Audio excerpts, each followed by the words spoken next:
Barraaqaanis akkas jechuun deebiseefi. Isin eenyu kan jetteefi nuti si'i, ani si'i, ati immoo ana. Nuti hortee ilmaan Kuushiiti, nuti dhiiga tokko. Amantiin, siyaasaan, lagaan adda hin qoodamnu. Ittiidhaan yaasoo giddaa yoo fiiyyette mi'aaye jechuu dandeenya. Yoo tokko ta'uu baanne garuu yeroo dhumaatii fi lafarraa nu nuguuguuf deemaa akka jiranii beekuu qaba.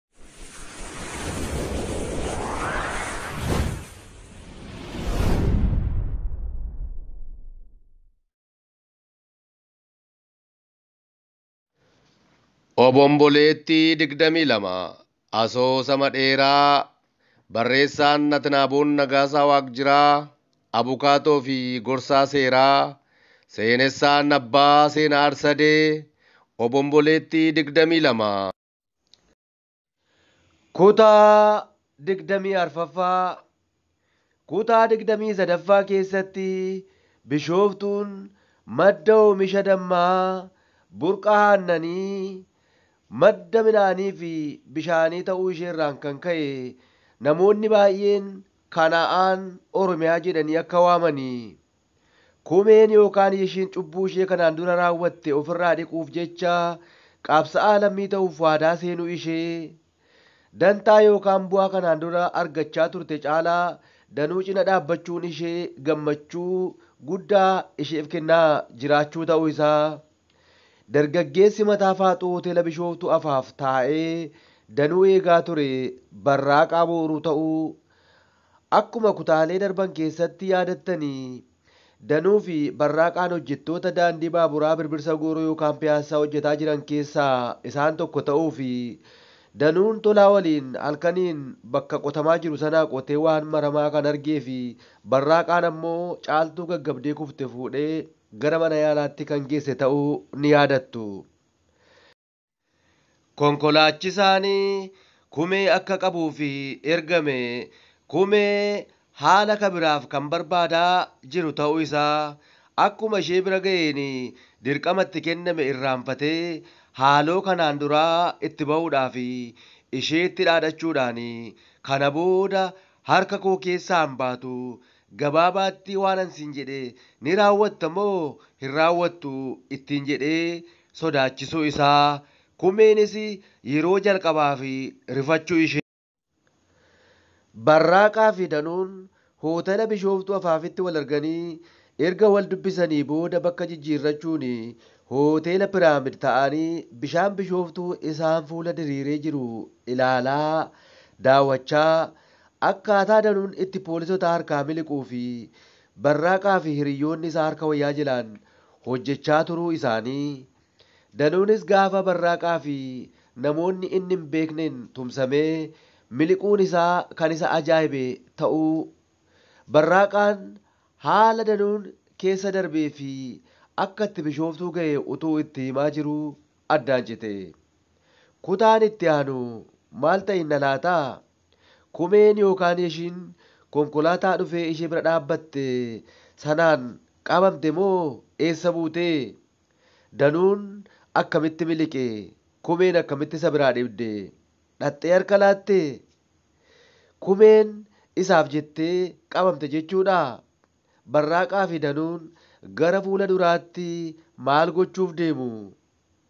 Waraabessi caaltuu bijigaa fi jiituufaa nyaate maaliif iyyusuu didee?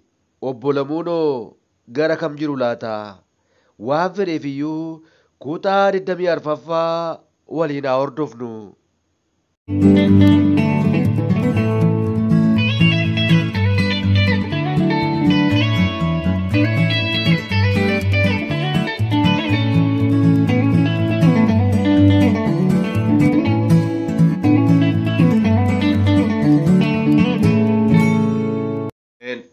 Kumeen garaa isheetti malaan bishaan waadu jette afaan isheen garuu konkolaachisaa sanaan sila si waamnaan maaliif dhufuu didde? Yoom eessatti? gara manaa kottu jedhee Jabiloo sitti hin argine. Dhugaa yeeshiin aduutu ani hin dhageenye. Kanaafuu galgala dhufuu dandeessaa? Sa'aatii 3 booda. Tole nan dhufa. Rukuttaan onnee isaanii dabale. Haa ta'u galgala wal agarra. Akka jetteen baajaajiin tokko dhuftee naanneffattee kumee fuuldura dhaabbatte. Kumeen harka ol qabdee nagaatti dhaamaa baajaajii seente. Innis akka deebitu mallattoo itti agarsiisaa gara baajaajii dhaabbattee jirtuutti socho'e. Konkolaachisaan baajaajichaa garuu itti ajjete. Konkolaachisaan konkolaataa lakkoofsa gabatee baajaajii qabachuuf carraaqe. Gabatee boodaa hin qabu baajaajichi. Utaalee konkolaataa isaa keessa seene qabuudhaafi mootora kaasee kennaa boba'aatti garmalee jabeessee ajjete. Xiqqoo akka siqeen karaa boodaa boolla keessa waan galetti fakkaate. Utaalchisee baasuuf yoo guddisee itti ajjete illee konkolaatichi sagalee dhiphachuu dhageessisuu malee socho'uu hin dandeenye. Eessumaayyuu sigigaatee karaa keessaa ba'ee dhagaa tokkotti dhaqee hirkate. Kan rakkina uume immoo ijoollee dhagicharra ta'aa turan keessaa tokko dhagaa waliin walitti qabee damace. Iyya kuukkuutu bu'e. Dubartoonni safara sanaa deeggarsa iyyaa godhanii iyya isaaniin safarichi wacaa fi jeequmsaan dhaalame. Gama biraatiin dhukaan yookaan boombiin tokko bakka sila hooggantoonni poolisii turan irraa dhaga'ame. Konkolaachisaan saree maraatee ta'e oliif gadi kaate. Mucaan duraan feestaalii baatee kumee waliin dhufe hin jiru. Jaartii maanguddoonis hin jirtu. Eessaa fi yoom akka deemte hin barre. Callisee naannoo sana barbaaduuf olii gadi fiige ni kaate. Garuu argachuu hin dandeenye.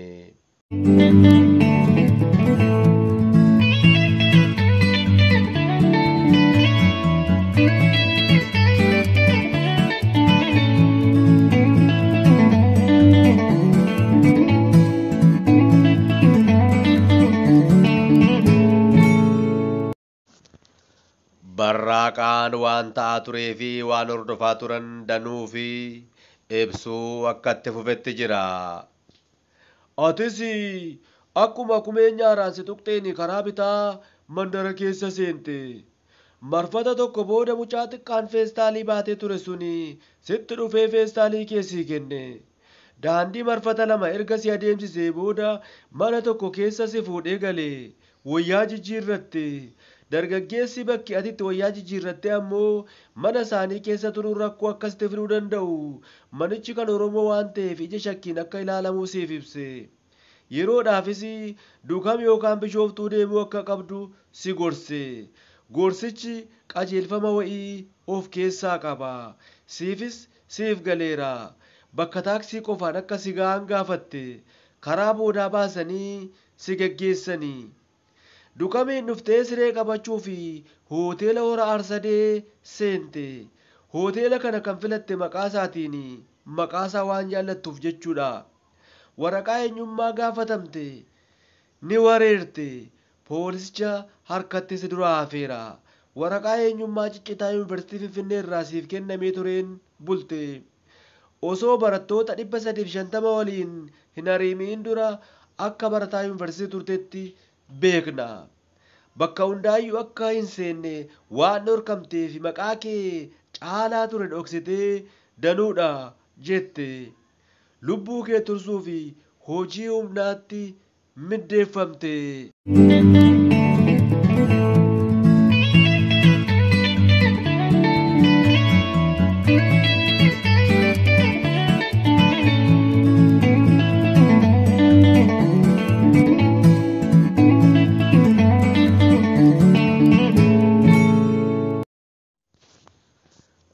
Danuun akkuma haasaa barraaqaa dhaga'een harka lamaan mataasaa qabate.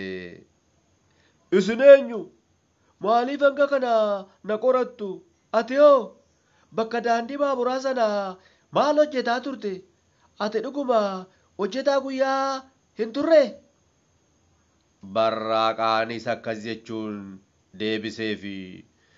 Isin eenyu kan jetteefi nuti si'i? Ani si'i, ati immoo ana. Nuti hortee ilmaan Kuushiiti. Nuti dhiiga tokko. Amantiin, siyaasaan, lagaan adda hin qoodamnu. Adda qoodamuu hin qabnu jennee harka wal qabannee kan kaanedha. Bahaa lixaa, kaabaa kibbaa harka wal qabannee kaanee jirra. Oromoo bira tarree ilmaan Kuush tokko taanee yoo dhaabbanne aadaaf safuu walii kabanyee biyya jaalalaa uumuu dandeenya. Akka akaakilee keenyaa durii dimokiraasiin bullee wal bulchuu dandeenya. Nuti kana goonaan warri of tuultotaa, warri hamman jirmee udaan jirmaa osoo hin jaallatin karaa qabatti. Nuti haaloo ba'uuf hin deemnu. Kan nu cuniinu garuu hin dhungannu. Yoo wal ijaarre jarattiidhaan yaasoo giddaa yoo fiiyyette mi'aaye jechuu dandeenya. Yoo tokko ta'uu baanne garuu yeroo dhumaatii fi lafarraa nu dhuguuguuf deemaa akka jiranii beekuu qabna. Jedhe Danuunis. Amma gabaabaatti maal narraa barbaadda? Maal narraa barbaaddu? Jedhee gaaffii dhiyeesseefi.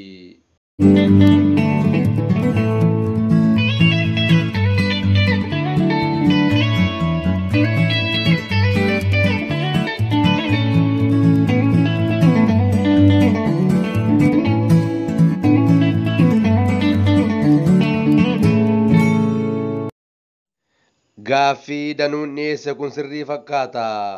Maaltu irraa barbaadama? Eenyutu irraa barbaada? Xinnaaf guddaan, dhiiraaf dhalaan hundumtuu harka poolisiitii akka inni miliquuf maaliif tumsanii? Danuun eenyu? Maaliif amma kana duukaa bu'anii hordofaa jiru? Barraaqaan faa'oo? Barraaqaafaa booda eenyutu jira? Kumeen poolisichaan galgala walagarra jettee ergi guyyoomsitee booda baajaajii liqxee milixxeetti. Gara kam deemaa jirti laata? Danuu fi barraaqaa wajjin wal arguu fi moo isheenis akkuma caaltu bijigaa abdii baduudhaa fi dhaxxee abdii wajjin wal agartii laata? Abdiin dhaabbata dhuunfaaf basaasa. Lafanni bu'e hin beekamne amma tolaan hidhamee jira. Jiituun bijigaajjiin waan dheeraa yoo taate illee mana dhugaatii keessa gaafa ni deemaa ture saajjiin dhiphachaa yoo turte illee amma ishees hafuurri ishee dhaga'amaan jiru. Obbolamuunis bakka isaan ga'an hin beekamne. Kunoo amma yeroo dheeraa booddee barraaqaa fi Danuun wal arganiiru. Isattaanu eenyu wajjin wal argu laata? Waan fedheef iyyuu kutaa itti aanu hordofaa. Sabiskiraayib godhaa. Laayik godhaa, sheer gochuun hiriyoota keessaniif qoodaa. Afoola Oromoo tumsuun Oromummaa cimsuudha. Hundee bu'uura qaburra dhaabuudha. Galatoomaa.